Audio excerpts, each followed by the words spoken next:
लोग मेरे आने पर बहुत हैरान हो रहे होंगे, क्योंकि जिरगे की रिवायात के मुताबिक औरत गवाही देने तो आ सकती है, मगर शरीक नहीं हो सकती। लेकिन ये मामला कुछ ऐसा था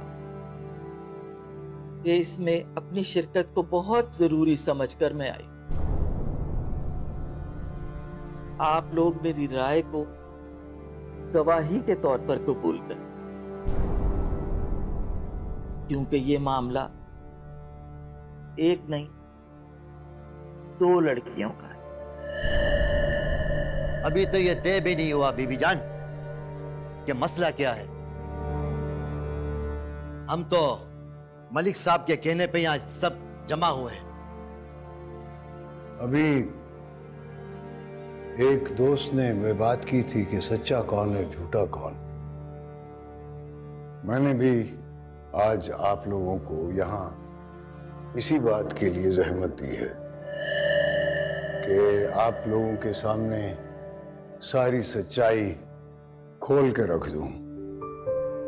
खुशकिस्मती से बीबी जान भी यहाँ मौजूद हैं और ये मेरी सच्चाई की गवाही देंगी। आपको अपने इल्म और इबादत की कसम है बीबी जान कि अगर मैं कोई गलत बात करूं तो आप मुझे वहां टोकें।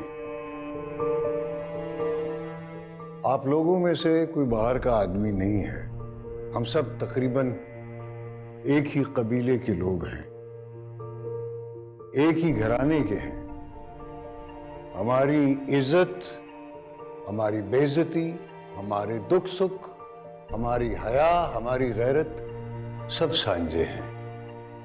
लेकिन मैं जो कुछ कहूंगा आप अपने दिलों पर हाथ रखकर सुनेंगे। ये तो आप सब लोगों को मालूम है ना कि मेरी बेटी शीरी और मेरे भतीजे फारूक की निस्बत बचपन में ही तय हो गई थी। और यही सबसे बड़ी गलती है जो आज हम सब यहां बैठे हुए हैं। ये गलती नहीं है, शायद एक गुनाह है। खुदा और उसके रसूल के अहकामात की रूगर्दानी है, जिसमें साफ साफ अल्फाज में यह हिदायत की गई कि किसी भी मर्द और औरत का रिश्ता उसकी मर्जी के बगैर तय नहीं किया जा सकता। तो फिर हम कैसे एक मासूम बेजुबान बच्चे या बच्ची की निस्बत तय कर सकते हैं? बच्ची से जिस वक्त शादी के लिए उसकी रजा पूछनी चाहिए, मेरी बेटी ने मुझे बता दिया था वो फारूक से शादी नहीं करना चाहती।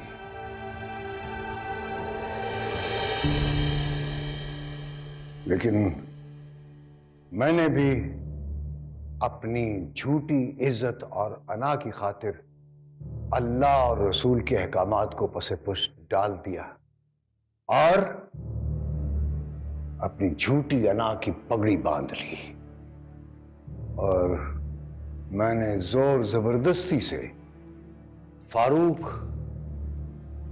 और शीरी का निकाह करने की कोशिश की। इसकी वजह से मेरी बेटी घर छोड़कर भाग गई। मगर क्यों इतना बड़ा कदम उठाने की जरूरत पड़ गई उसे? हमारे कबीले में तो निस्बत तय करने का रिवाज आम है और हमारी बच्चियां उसे निभाना भी जानती हैं। मेरी बेटी भी ऐसा ही करने वाली थी, लेकिन फारूक ने ऐसी हरकत की कि वो इसे माफ नहीं कर सकी।